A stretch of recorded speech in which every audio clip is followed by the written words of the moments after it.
ఇయాలటికి ఇయాల 18,000 కోట్ల రూపాయలు ఇయాల రైతుల ఖాతాలో మనం వెయ్యడం జరుగుతుంది. మిత్రులారా, జూలై 18న మొదలు పెడితే ఇయాల 15 ఆగస్టు, సరిగ్గా 27 రోజుల్లో 18,000 కోట్ల రూపాయలు రైతుల ఖాతాలోకి బదిలీ చేసిన ప్రభుత్వం పార్టీ ఏదైనా ఉందంటే ఈ దేశంలో అది కాంగ్రెస్ పార్టీ, తెలంగాణ ప్రభుత్వం అని నేను చెప్పదలుచుకున్నా. నేను సూటిగా సవాలు విసురుతున్నా. తాటి చెట్టు లెక్క పెరిగితే సరిపోదు, దూలం లెక్క ఉన్నావు, దూడకున్న బుద్ధి కూడా లేదని ఆనాడు హరీష్ రావు సవాలు విసిరిండు. మీరు రైతు రుణమాఫీ చేయండి, నేను సిద్దిపేట ఎమ్మెల్యేకు రాజీనామా చేస్తా, మళ్ళా ఎన్నికల్లో పోటీ చెయ్యనని. ఇవాళ ఈ వైరాగడ్డ మీద నుంచి ఖమ్మం ప్రజల సమక్షంలో హరీష్ రావు, నీకు సీము నెత్తురుంటే, సిగ్గు లజ్జ ఉంటే రాజీనామా చెయ్యి. నువ్వు కూడా నీ మామలకనే సిగ్గు లేనోని అయితే ఏట్ల దుంకి సావు అని చెప్పి నేను ఈ సందర్భంగా చెప్పదలుచుకున్నా. ఆయననే నేనన్నా, హరీష్ రావు సిద్ధంగా ఉండు, సిద్దిపేటకు పట్టిన శని పీడ చీడ విరుగడవుతుంది, 15 ఆగస్టు లోపల 2 లక్షల వరకు రుణమాఫీ చేసి తీరుతామని మాట ఇచ్చిన. ఇవాళ 15 ఆగస్టు నాడు మళ్ళీ అదే ఖమ్మం గడ్డ మీద నుంచి ఇవాళ సవాలు విసురుతున్న హరీష్ రావు, నీలో చీము నెత్తురుంటే నీకు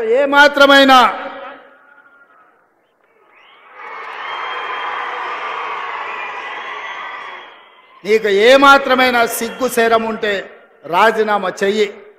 నువ్వెట్లాగూ రాజీనామా చెయ్యవు, నీది సిగ్గులేని జాతి. అందుకే ఇవాళ నువ్వు రాజీనామా చేయకపోతే అమరవీరుల స్తూపం దగ్గరకు వచ్చే ముక్కు నేలకు రాజు కాంగ్రెస్ పార్టీ మీద సవాలు విసిరినందుకు తెలంగాణ రైతాంగం క్షమించండి. మాట తప్పని పార్టీ కాంగ్రెస్ పార్టీ రుణమాఫీ చేసింది.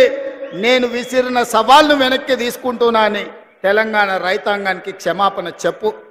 ఇవాళ నేను ఒక్క మాట అడగదలుచుకున్నా, నేను గుర్తు చేయదలుచుకున్న ఈ ఖమ్మం ప్రజలకు, ఆనాడు ఖమ్మం జిల్లా రైతాంగం ఇంతకుముందే మా రామదాస్ గుర్తు చేసిండు. ఆనాడు ఖమ్మం జిల్లా రైతాంగం పండించిన మిర్చికి గిట్టుబాటు ధర అడిగితే గిట్టుబాటు ధర ఇవ్వకుండా దళారులు దోపిడీ చేస్తుంటే, దందాలు చేస్తుంటే ఆ ప్రజలకు కోపం వచ్చి చిర్రెత్తుకొచ్చి తిరుగుబాటు చేసిండు. దళారులను శిక్షించి దళారులకు బేడీ లేచి జైలుకు పంపించాల్సిన కేసీఆర్ ప్రభుత్వం ఆనాడు ఈ ఖమ్మం జిల్లా రైతాంగాన్ని అరెస్టు చేసి జైల్లో పెట్టి బేడీ లేచి బజార్లు నడిపించింది. ఆయల్లా రైతాంగానికి అండగా నిలబడడానికి ఈ ఖమ్మం జిల్లాలో నేను పర్యటనకు వచ్చిన. ఆయల్లా మీకు అందరికి గుర్తుండాలి, సంటి బిడ్డను భార్య సంకలు ఎత్తుకొని బస్సులో బేడీ లేచి తీసుకెళ్తున్న భర్తకు తన సంటి బిడ్డను చూపించడానికి పోతే కర్కశంగా పోలీసులు ఆడబిడ్డ మీద దాడి చేసిరు. ఆ కుటుంబాన్ని కూడా పరామర్శించడానికి నేను ఈ ఖమ్మం జిల్లాకు వచ్చిన. ఇదే కాదు, ఎన్నికల సందర్భంలో కూడా పాదయాత్ర చేస్తూ ఈ వైరాకు వచ్చిన. ఆనాడు మిమ్మల్ని అడిగిన, వైరాలో ఎమ్మెల్యేగా గెలిపించండి, తప్పకుండా రైతులకు 2 లక్షల రూపాయల రుణమాఫీ చేస్తామని చెప్పినాం. ఆర్టీసీలో ఆడబిడ్డలకు ఉచిత ప్రయాణం ఇస్తామని చెప్పినాం. అదే విధంగా ప్రతి పేదవాడి ఇంటిలో 200 యూనిట్లు ఉచిత కరెంటును అమలు చేస్తామని చెప్పినాం. రాజీవ్ ఆరోగ్యశ్రీ పథకాన్ని 10 లక్షలకు విస్తరిస్తామని చెప్పినాం.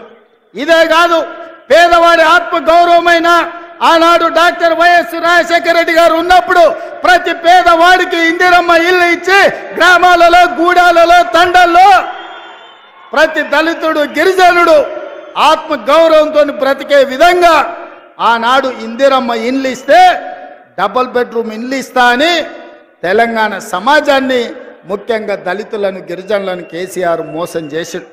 అందుకే పొంగులేటి శ్రీనివాసరెడ్డి గారి శాఖ, గృహ నిర్మాణ శాఖ నుంచి ప్రతి పేదవాడికి ఇల్లు ఇవ్వాలన్న లక్ష్యంతో ఈ సంవత్సరం ప్రతి నియోజకవర్గంలో 3,500 ఇందిరమ్మ ఇండ్లు, రాష్ట్రం మొత్తం 4,50,000 ఇండ్లను ఇవాళ పేదలకు మంజూరు చేసి ఇవాళ పేదలను ఆత్మగౌరవంతో బ్రతికించే విధంగా కార్యక్రమాలు తీసుకున్నాం.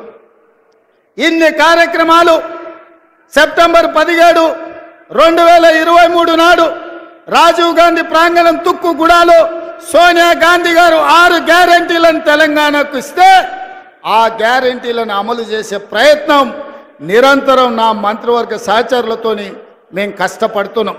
అందుకే మిత్రులారా, ఇవాళ మేము చేస్తున్న సంక్షేమం, మేము ప్రయత్నం చేస్తున్న అభివృద్ధిని చూసి ఓర్వలేక ఇవాళ టీఆర్ఎస్ నాయకులు ఉన్నవి లేనివి మాట్లాడుతున్నారు. నేను అడుగుతున్న కేటీఆర్ను, ఇవాళ ఆయన మాట్లాడుతుండు కాంగ్రెస్ పార్టీ మోసం చేసిందని. ఓరి సన్నాసి, అసెంబ్లీ ఎన్నికల్లో 39 సీట్లు ఇస్తే పార్లమెంటుకు వచ్చే వరకల్లా గుండు 0 ఇచ్చిండ్రు. 7 ఇట్లలో డిపాజిట్ పోయింది, 17 ఇట్లలో ఓడిపోయిండ్రు. ఇంకా మీ బుద్ధి మారలేదా? ఇంకా ఈ అబద్ధాలు మానరా? తండ్రి కొడుకులు బావ బామ్మార్దులని నేను అడగదలుచుకున్నా. నిజంగానే మీ మాటలు నమ్మితే తెలంగాణ సమాజం మిమ్మల్ని మనుషులు